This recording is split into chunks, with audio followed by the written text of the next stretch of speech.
नमस्कार, बहुत बहुत स्वागत है आप सभी का। आप देख रहे हैं भारत 24 और आज हम एक बार फिर से आपके लिए लेकर आए हैं द जेसी शो, जिसमें हम चर्चा करेंगे प्रधानमंत्री मोदी के फ्रांस दौरे को लेकर, जो कई मायनों में बेहद खास रहा।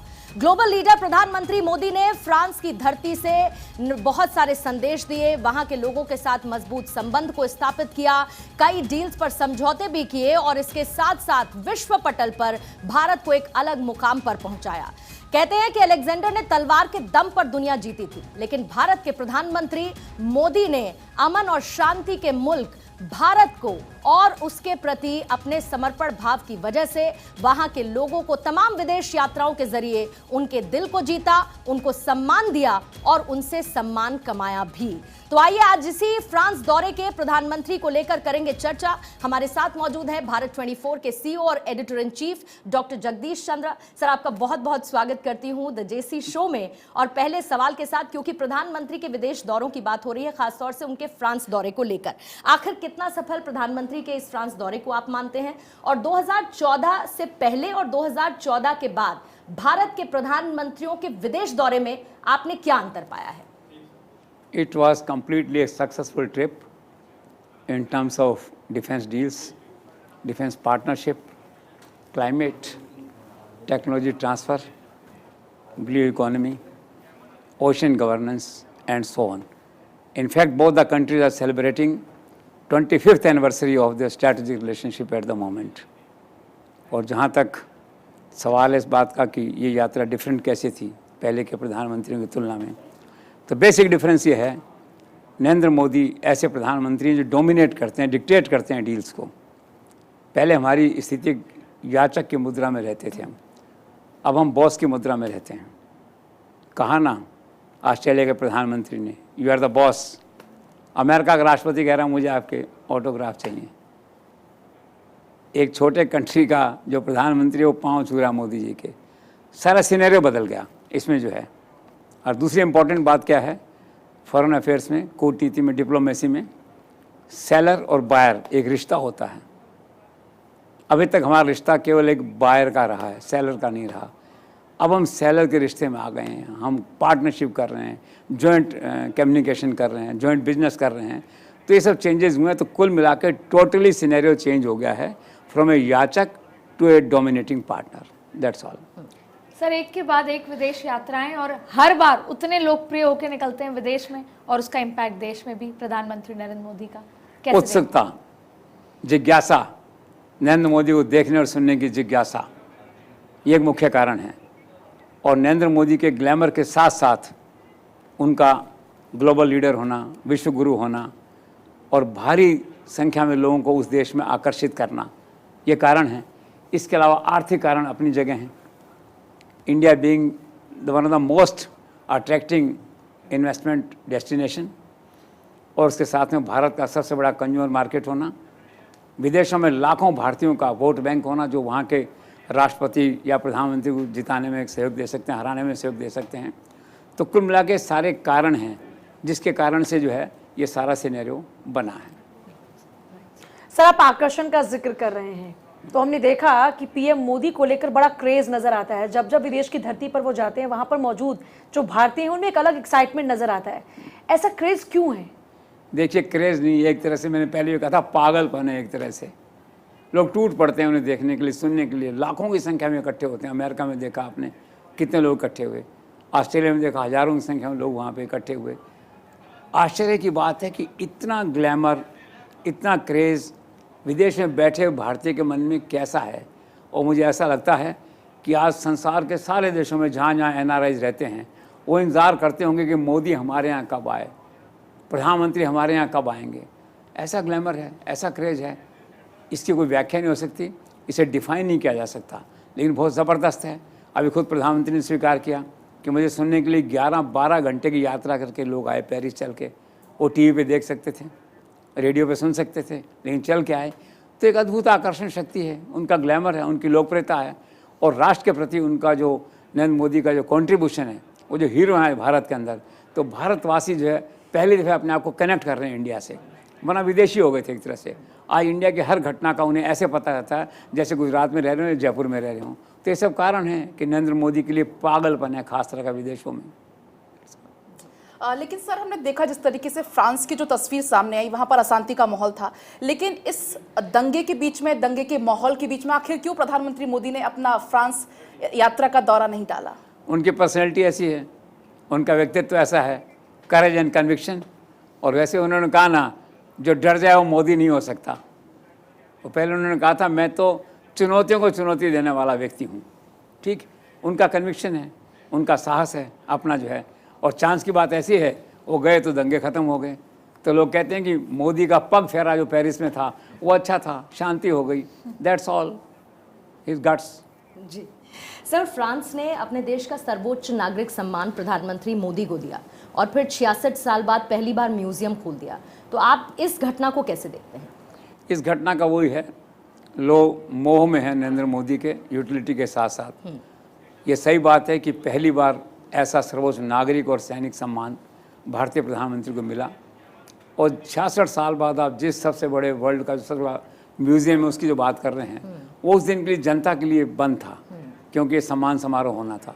बहुत बड़ा जिसे कहते हैं ये सम्मान था, वहाँ के लोगों ने, वहाँ के राष्ट्रपति ने दिया। तो अद्भुत है, भारत के लिए गर्व की बात है कि उनके प्रधानमंत्री को विदेशों में इतना सम्मान मिल रहा है। जी सर, इंडियन यूथ के लिए क्या लेकर आए पेरिस से नरेंद्र मोदी? काफ़ी कुछ। स्नातकोत्तर मैंने सुना है जो विद्यार्थी उनके लिए वीज़ा 5 साल का हो गया है। 25,000 विद्यार्थी फ्रांस से भारत आने वाले हैं। बड़ी संख्या में बुक्स वगैरह और दूसरी सहायता आने वाली है। कुल मिला क्या है कि यंग जनरेशन के लिए फ्रांस में जाने के अवसर खुलेंगे, वहाँ के यंग जनरेशन के लोगों को यहाँ आने के अवसर खुलेंगे, एकेडमिक्स में भी, बिजनेस में भी। तो it's a win win situation for both the countries as far youth is concern. Right sir. Sir, आखिर इन दिनों पीएम मोदी की जो गिफ्ट डिप्लोमेसी है वो इतनी पॉपुलर क्यों हो रही है? वो दिलचस्प है। वो विदेश में मेहमान होते हैं लेकिन वो बन जाते हैं होस्ट। नरेंद्र मोदी कुछ भी कर सकते हैं, मैंने पहले भी आपसे कहा। और होस्ट में उतने अच्छे लगते हैं जितने वो गेस्ट के रूप में अच्छे लगते हैं। यहाँ से दुर्लभ चीज़ जाती है, यहाँ से दुर्लभ सस्ती इन द सेंस। अब चंदन की लकड़ी है, किसी को और कोई खास तरह की कलाकृति बनी हुई है, वो जाती हैं वहाँ जाके देते हैं। वो लोग बड़े चाव से उन्हें लेते हैं, गले लगाते हैं नरेंद्र मोदी को, उस गिफ्ट को स्वीकार करते हैं। तो एक नई चीज़ पैदा हो गई, एक नई परिभाषा उन्होंने बना दी है, that is called gift diplomacy. Lovely. Sir, लेकिन अंतर्राष्ट्रीय कूटनीति या फिर कहा जाए भारत और चीन के संबंधों की दृष्टि से इस फ्रांस यात्रा को आप कैसे देखते हैं? ये बहुत इम्पोर्टेंट थी।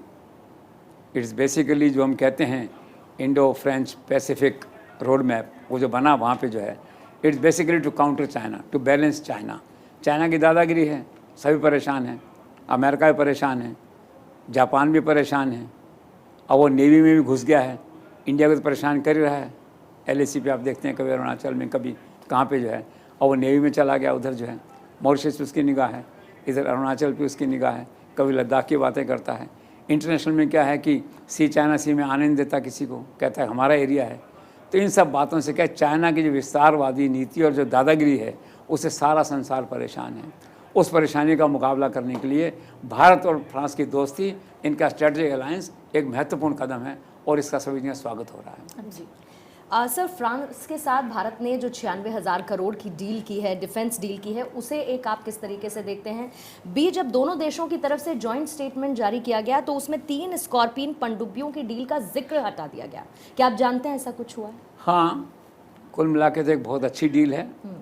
देखिए 26 मैरिन राफेल जो है, राफेल मैराइन जो है आप ले रहे हैं उनसे, और राफेल तो पहले प्रूव हो चुका है कि one of the best equipment in defence and army जो है, और आप 3 जो है पनडुब्बियाँ भी वहाँ से ले रहे हैं। तो ये क्या है कि जो एक स्ट्रेटजिक जो defence relationship between the 2 countries वो मजबूत होगी और भारत को अच्छे हथियार मिलेंगे किसी स्थिति में पाकिस्तान, चाइना, किसी दुश्मन का सामना करने के लिए। और दूसरी बात आपने कही कि जॉइंट स्टेटमेंट से हटाया गया उसको, मैंने भी सुना आज स्टोरी भी थी टाइम्स ऑफ इंडिया में इसकी जो है, उन्होंने कहा कि डिफेंस डील्स की चर्चा नहीं होती जॉइंट स्टेटमेंट में, विदेश नीति में। ये होता है कि हम समझौता करने जा रहे हैं, हम सहयोग बढ़ाने जा रहे हैं, इसमें कुछ डील की चर्चा होगी, स्पेसिफिक डील की, तो शायद उसको हटाना था, हटा लिया उन्होंने। Nothing great, it just happened. Sir, पिछली बार राफेल विमान की खरीद पे जो समझौते हुए उसके बाद बवाल मचा था, सवाल उठे थे। इतनी कंट्रोवर्सी के बाद भी प्रधानमंत्री नरेंद्र मोदी ने राफेल की डील वापस क्यों की? नैतिक साहस, ट्रांसपेरेंसी, ऑनेस्टी का साहस और ये बात करने का कि मैं सही हूँ। राफेल की सेकंड डील होने का उनका सिद्ध करना था कि मैं सही था पहले भी और आज भी सही हूँ, और पहले देखा सुप्रीम कोर्ट तक ने क्लियर किया उस डील को। तो उनका जो कन्विक्शन होता है और उनका एक जो स्टैंड होता है कि मैं किसी दबाव में काम नहीं करूँगा, मीडिया के या किसी और प्रचार के कि विपक्ष के कि फिर आरोप लगाएंगे लोग मुझसे, तो लगाओ आरोप, वो सामने खड़े हैं सामना करने के लिए।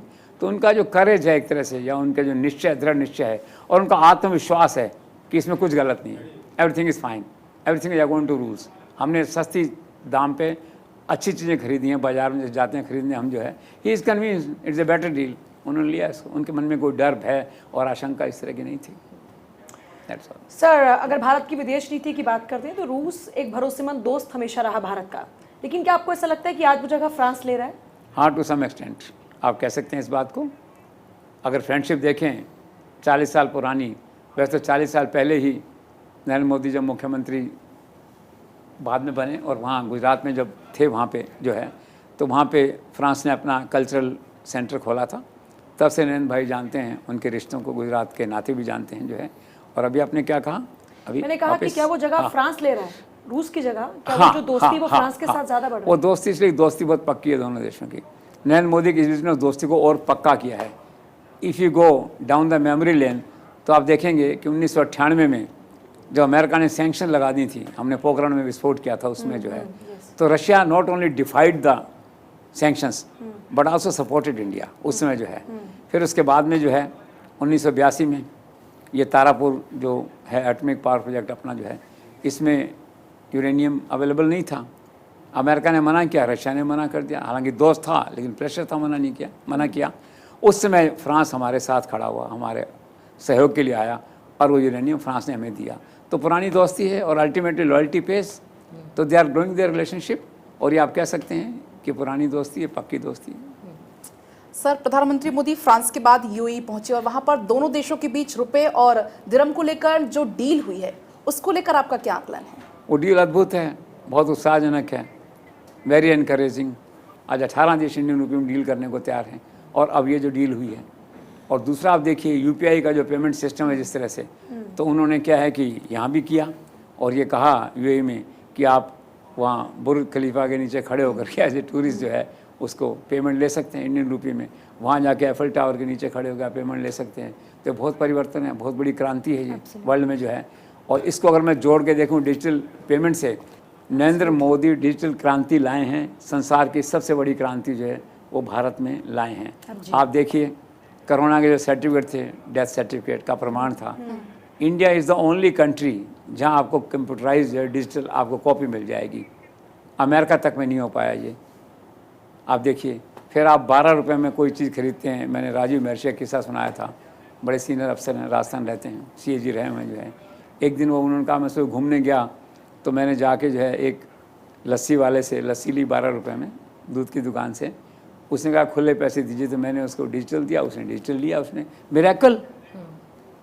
तो ये एक नई शुरुआत जो है अब इन राष्ट्रों के लिए नरेंद्र मोदी यूपीआई के थ्रू कर रहे हैं, इसका स्वागत किया जाना चाहिए। जी सर, प्रधानमंत्री की यूएई यात्रा के दौरान जो दुनिया की सबसे आकर्षक बिल्डिंग है बुर्ज खलीफा, उस पर प्रधानमंत्री मोदी के साथ तिरंगा लहराता हुआ नजर आया, आपको कैसा लगा? उसका तो मज़ा आपको तब आएगा जबकि उसके विजुअल को आप देखेंगे। देखिए ऑन करिए जरा उस बिल्डिंग का विजुअल जी, कि कितनी सुंदर और कितनी आकर्षक वो आपको लग रही है, अद्भुत अपने किस्म का। कि नरेंद्र मोदी के तस्वीर साहब वो आप देखिए, तिरंगा वहाँ पे जो है बड़ा आकर्षित था, हज़ारों लोगों ने देखा। और देखिए यूएई में तो 35 लाख दूसरे रहते हैं वहाँ प्रॉपर सिटी में, और पूरे अगर यूएई को देखें उस एक शहर को छोड़ के आप जो है तो लगभग 30 करोड़ लोग वहाँ पे रहते हैं। तो बड़ा अच्छा लगा सब लोगों को, नरेंद्र मोदी आए हैं, वहाँ की सरकार इतना स्वागत सत्कार कर रही है। इसी के साथ साथ जयपुर में जो है अल्बर्ट हॉल जो है वहाँ पे फ्रांस दिवस मनाया लोगों ने, जो अभी 4 दिन पहले जो है, वो इतना खूबसूरत था। तो कुल मिला के इससे पता लगता है लोगों को, वो देखिए जयपुर का अल्बर्ट हॉल आपको दिखाई दे रहा, उसी तिरंगे के उसी ढंग से फ्रांस दिवस पे जो है। तो ये क्या है कि लोगों को ये कनेक्ट कर रहा है आपस में, दोनों इसे कहते हैं सिस्टर कंट्रीज, आपस में जो है ये कनेक्ट कर रहा है। अच्छा दृश्य था, अच्छा था, लोगों को दोस्ती बढ़ती है आगे इन सब बातों से। लेकिन सर यूएई एक मुस्लिम राष्ट्र के नाते पाकिस्तान का करीबी माना जाता है, लेकिन उसके बावजूद भी रेड कार्पेट वेलकम प्रधानमंत्री नरेंद्र मोदी का हुआ। तो इस विरोधाभास को कैसे मैनेज किया होगा यूएई ने? बहुत स्मार्टली मैनेज किया उन्होंने।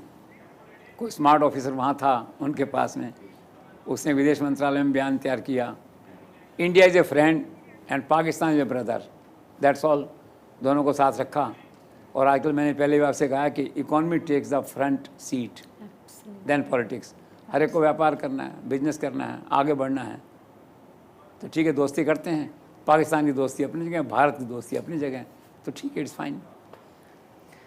सर, पेरिस में पीएम मोदी से काफ़ी लोग मिले। कुछ का ये कहना था कि पीएम मोदी खुद तो वहाँ मौजूद थे, लेकिन उनका दिल चंद्रयान से जुड़ा हुआ था। आप क्या कहेंगे? 100%। ये तो पहले भी कई बार हुआ है। उनकी आत्मा धड़कती है विदेश में, तो दिल तो भारत में होता है।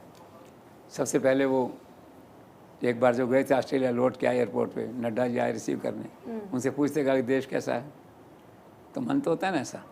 फिर बाढ़ आई, अभी विदेश से फ़ोन किया कि दिल्ली के अधिकांश इलाकों में मालूम पड़ा पानी भर गया, क्या कर रहे हैं आप, जानकारी ली और कहा कि धन की कमी नहीं आएगी, जो सहायता चाहिए आप मांगिए, भारत सरकार देगी आपको जो है।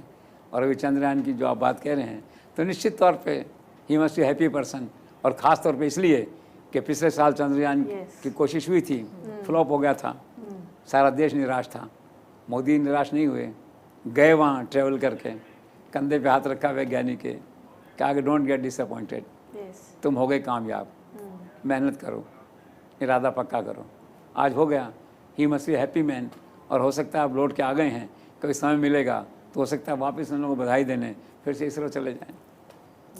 सर, लेकिन 2014 की शुरुआत में जो राजनीतिक पर्यवेक्षक थी, उनकी ये आशंका थी कि जो प्रधानमंत्री मोदी की जो छवि है हिंदू लीडर की, उससे भारत को जो मुस्लिम प्रधान राष्ट्र हैं उनसे डील करने में थोड़ी सी परेशानी होगी, लेकिन हुआ इसका एकदम उल्टा। इस चमत्कार को आप कैसे देखते हैं? चमत्कार नरेंद्र मोदी, एक क्रेडिट फिर से उनको जाता है। ये आपकी बात सही है, आशंका थी, फॉरेन मिनिस्ट्री में थी, सब जगह थी कि एक ख़ास तरह का माहौल बना हुआ था विदेश में, उसे कैसे ठीक किया जाए। लेकिन टाइम इज़ ए हीलर, समय के साथ सब हुआ।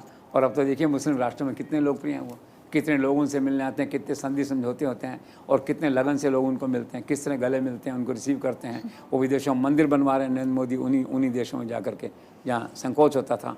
तो टाइम इज़ ए हीलर, सब अच्छा हो गया। बहुत टैक्टफुली नरेंद्र मोदी और उनके जो सलाहकार हैं फॉरेन मिनिस्ट्री में, जयशंकर वगैरह, डबोल वगैरह जो इन्होंने बहुत अच्छे से उसको हैंडल किया है।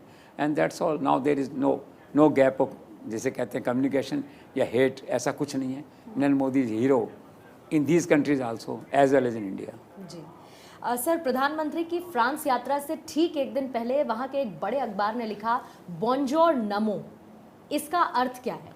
इसका अर्थ ये है कि वेलकम मिस्टर मोदी, और सबसे बड़ी बात यह है नमो, जो इंडियन पॉपुलर नाम है, फ्रांस का राष्ट्रपति उसी नाम से संबोधित कर रहा है।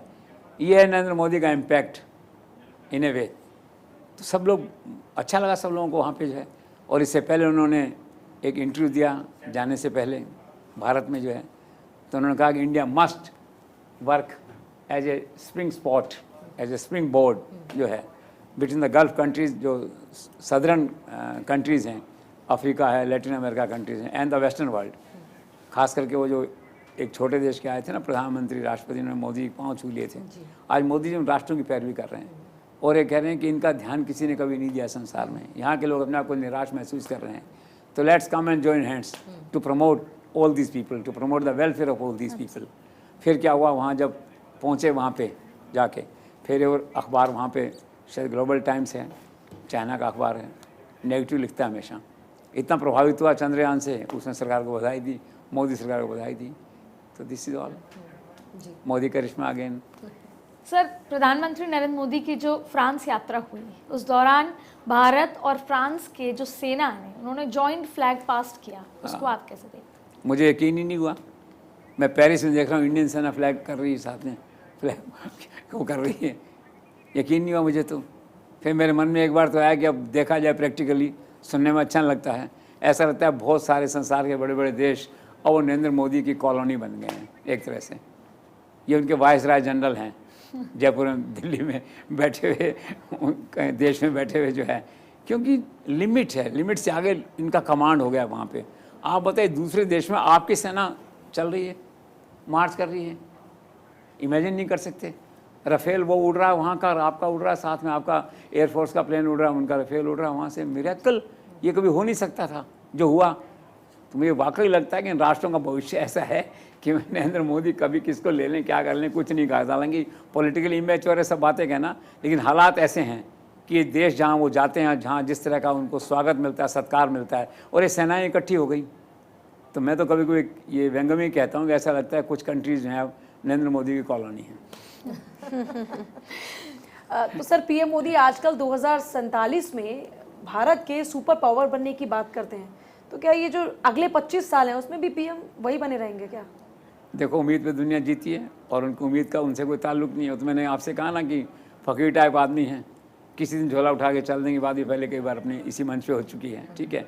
लेकिन राष्ट्र के प्रति समर्पित हैं और क्या प्लानिंग के आदमी हैं। 20 साल बाद की सोचते हैं, 25 साल बाद की सोचते हैं और करके दिखाते हैं।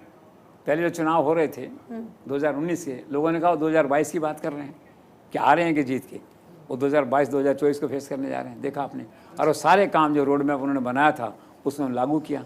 अभी फ्रांस के साथ भी किया उन्होंने 25 साल का हॉरिजन 2047 जो है ये।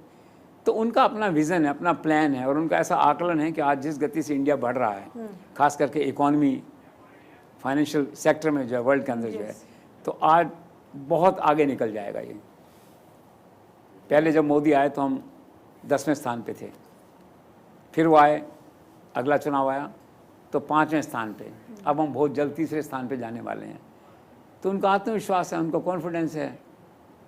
प्रधानमंत्री रहे ना रहें, हालांकि अभी तो रहने के आसार हैं, जो देश के हालात हैं, जो स्थिति है उनकी लोकप्रियता की, विपक्षी एकता 0 है जहाँ पे जो है, तो रहेंगे नरेंद्र मोदी जो है, और रहेंगे। उनका विज़न है, अपना विज़न नरेंद्र मोदी का शासन, नरेंद्र मोदी सरकार का विज़न है, आप इसको यूँ मानिए एक तरह से जो है, और वो अच्छा है, उस पर उसको लागू कर रहे हैं। और वो कह रहे हैं 25 साल बाद ऐसा टेक्नोलॉजी डेवलप होगी इंडिया में कि लोग संसार इंडिया को देखेगा। तो संसार तो अभी देखने लग गया इंडिया को, आपके सामने है ना, कैसे लोग सरेंडर कर रहे हैं, किस तरह से जो है। सर, लेकिन मैंने तो ये भी सुना है कि 2023 और 2024 के चुनाव के मद्देनजर प्रधानमंत्री मोदी अपने मीडिया प्रबंधन में गोदी मीडिया की चर्चाओं से बड़ा परेशान है, क्या आपने भी सुना है? देखो, मैंने सुना है कि कभी कभी क्या होता है कि self styled ambassadors and more loyal than the king, ये कुछ लोग परेशानी का कारण बनते हैं। सरकार ने तो कभी नहीं कहा ऐसा करो वैसा नहीं करो। मैं तो 1 साल से यहाँ नोएडा में चैनल चलाता हूँ, मुझे तो कभी फ़ोन नहीं आया किसी का ऐसा करो वैसा करो। अलबत्ता कुछ चैनल्स को आइडिया ज़रूर जाता है, कंटेंट पास ऑन होता है कि प्रधानमंत्री आता का ये कंटेंट है, जो देते हैं मीडिया मैनेजर्स देते हैं, PRO देते हैं, सब देते हैं, उसका यूज़ कर लीजिए, करिए तो जो है। लेकिन हुआ क्या है कि कुछ लोग सेल्फ स्टाइल, बिना किसी प्रोवोकेशन के, बिना किसी कहने के, आगे बढ़ के एक सीमा से आगे चले गए, एक्स्ट्रा प्रोजेक्शन जिसे कहते हैं। अब इंटेलिजेंस रिपोर्ट्स आई हैं तो पता लगा कि लोग इन चैनल्स को देखते ही नहीं हैं, कम कर दिया देखना। तो उससे क्या हुआ कि लोगों ने इनका अलायंस एक तरह से मान लिया कि सरकार के चैनल हैं ये, गोदी मीडिया इसका नाम पड़ गया। गोदी मीडिया से बात है नहीं, यथार्थ को अगर नहीं दिखाएंगे नरेंद्र मोदी जो कुछ कर रहे हैं तो किसको दिखाएंगे, और दिखाएंगे तो फिर लोग कहेंगे गोदी मीडिया है। तो ये बड़ा एक विचित्र है, विशेष सर्कल जिसे कहते हैं। लेकिन ये सच है कि कुछ लोगों के एक्स्ट्रा इस तरह के प्रोजेक्शन के कारण से, सेल्फ स्टाइल एम्बेसडर बनने से उनकी स्वयं की और सरकार की क्रेडिबिलिटी को धक्का लगा है।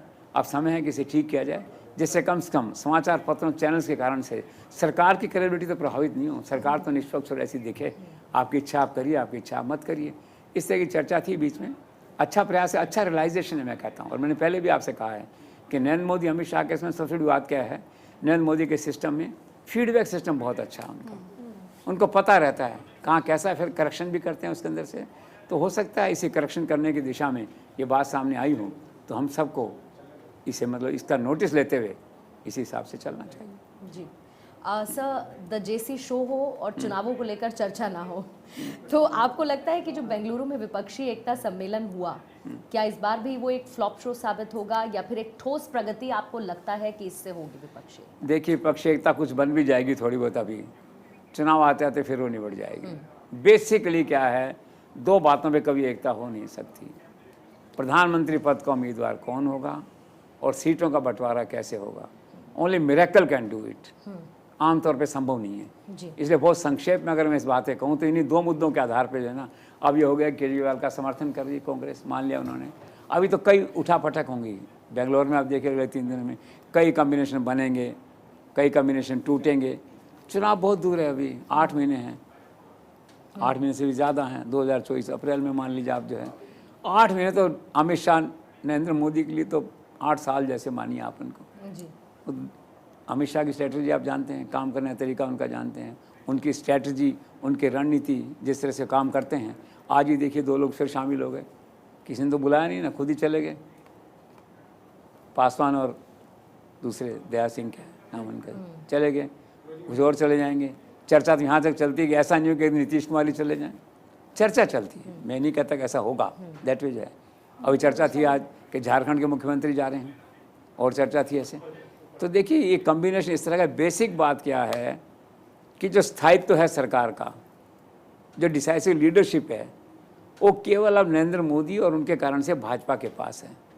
तो थोड़े दिन लोग प्रयोग करते हैं, साथ में रहते हैं, फिर साथ टूट जाता है, फिर रास्ता ढूंढते हैं वापस आने का, फिर एनडीए में खड़े हो जाते हैं, थोड़े दिन फिर किसी बात पे मन भरा, फिर चले जाते हैं, फिर वापस आ जाते हैं। अल्टीमेट डेस्टिनेशन एनडीए बन गया है, अमित शाह बन गए हैं एक तरह से जो है, तो आते जाते हैं।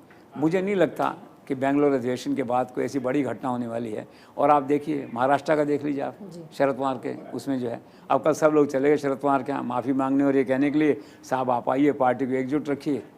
क्या संकेत है इसमें, क्या संकेत है? क्या शरद पवार भी एनडीए में जा रहे हैं क्या? एक बात है ना, बात चलती है। आज शायद कुछ क्या प्रेस कॉन्फ्रेंस ही क्या था, उसमें गए नहीं वहाँ पे जो है। तो बहुत ही जटिल काम है, और इसकी रचना करने वाले लोग और वो करने वाले लोग जो है खुद इतने परेशान हो जाते हैं, इसके ऑथर हैं विपक्षी एकता वाले जो हैं, फिर एक दिन छोड़ देते हैं उसको। तो मुझे तो उम्मीद नहीं लगती ऐसी कि विपक्षी एकता, एक प्रधानमंत्री उम्मीदवार पे सहमत हो, टिकटों के वितरण पे सहमत हो, तो ठीक है, नरेंद्र मोदी शासन कर रहे हैं जी। No issue. आप बहुत सारे सवाल और उनका आकलन सर बाकी बचता है, लेकिन हम उसके लिए अगले द जेसी शो का इंतज़ार करेंगे। लेकिन क्योंकि आपने कहा हम होंगे कामयाब, तो हम होंगे कामयाब एक दिन, शायद उस एक दिन के बहुत नज़दीक उस दहलीज पर हम खड़े हैं, चाहे वो चांद पर पहुंचने की कामयाबी हो या प्रधानमंत्री मोदी के विदेश धरती पर मौजूद रहते हुए एक ग्लोबल लीडर होने के नाते एक बड़ा संदेश देने की। वो संदेश चाहे आतंकवाद के मुद्दे को लेकर हो, रूस यूक्रेन के युद्ध को लेकर हो, या फिर वो हो प्रशांत हिंद महाक्षेत्र में आने वाली चुनौतियों को लेकर। और वो कहते हैं कि मदर ऑफ डेमोक्रेसी इंडिया को प्रधानमंत्री मोदी ने विश्व पटल पर इतनी मजबूती के साथ रखा है कि आज एक हर भारतवासी का सीना वाकई में 56 इंच का हो गया है। और शायद यही है बदलता भारत, बढ़ता भारत। बहुत बहुत शुक्रिया सर आपका द जेसी शो में शामिल होने के लिए। एक बार फिर से मुलाकात करेंगे आप सभी से अगले द जेसी शो में। फिलहाल के लिए नमस्कार।